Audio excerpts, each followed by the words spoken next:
Every person listening to this has been hurt at some point in their life. We all experience the pain resulting from another's wrongdoing, but do we truly know what forgiveness is? I have forgiven many people in my life, including the hardest of all, the person who sexually abused me as a child.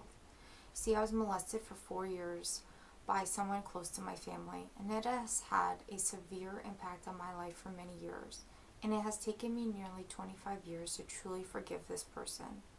I believe forgiveness is important for healing and allows a person to move on from resentment and negative feelings.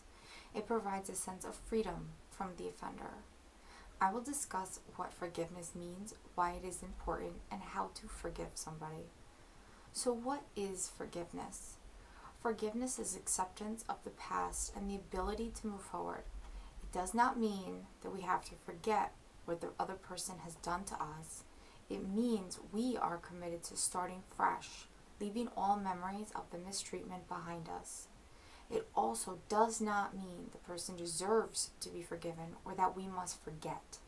It does not excuse or condone their behavior either. We can forgive someone without them even knowing, like I have done. Forgiveness means to let go of resentment and thoughts of rage and revenge. Quote, darkness cannot drive out darkness. Only light can do that. Hate cannot drive out hate. Only love can do that. End quote, said by Martin Luther King Jr. Forgiveness happens when the victim stops wishing negative feelings towards the offender and acknowledges their own hurt and pain. It means to end the resentment, ill will towards them, or any other negative feelings. Forgiveness empowers you to recognize the pain you have suffered without letting the pain define you any longer. As you can imagine, I held on to so much pain and suffering for many years growing up due to the horrible choices someone in my life made. I used to wish horrible things on them. The pain and suffering affected many aspects of my life growing up, including relationships today. I remember all of my mixed emotions while growing up and learning to cope with my abuse. I would often say things like, I wish that person was dead, or I hope something terrible happens to them. Of course, I have now accepted that none of this was my fault, and that is why I feel comfortable enough to share my experience. Forgiveness never even came to mind until later, as I matured and worked with my therapist to heal.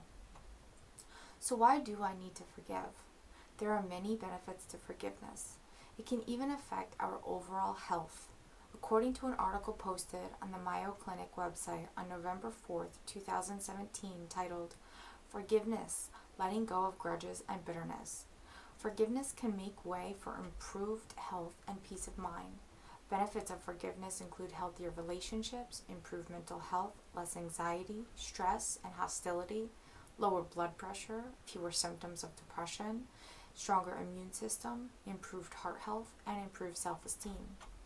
In the study, Effects of Lifetime Stress Exposure on Mental and Physical Health in Young Adulthood, How Stress Degrades and Forgiveness Protects Health by the Journal of Health Psychology, first published on August 19, 2014, suggests that developing a more forgiving coping style may help minimize stress-related disorders.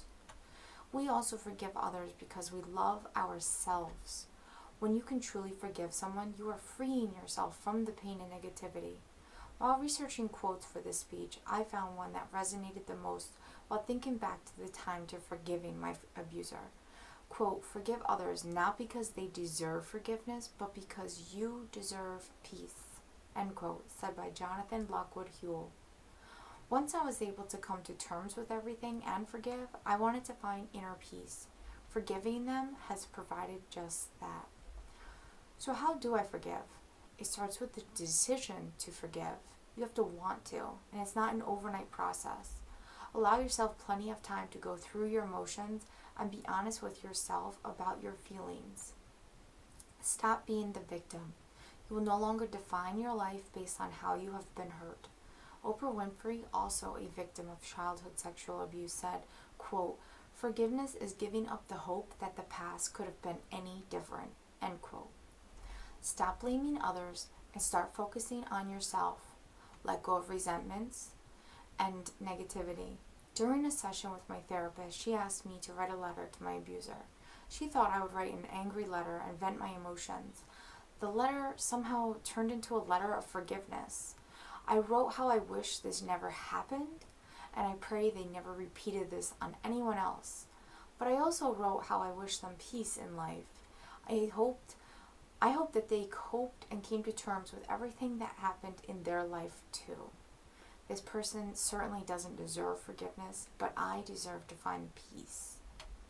Since we now know what forgiveness is, why it's important, and how to forgive, I challenge you to think about the relationships in your life, past and present, and who you may need to forgive. Are you holding resentment against someone, a grudge? Is that someone's offense worth the negative energy in your life? Consider forgiving them and finding peace within yourself. I have forgiven the person who sexually abused me because I refuse to allow my situation to define me negatively or affect me any longer. Nelson Mandela once said, quote, "When a deep injury is done to us, we never heal until we forgive," end quote.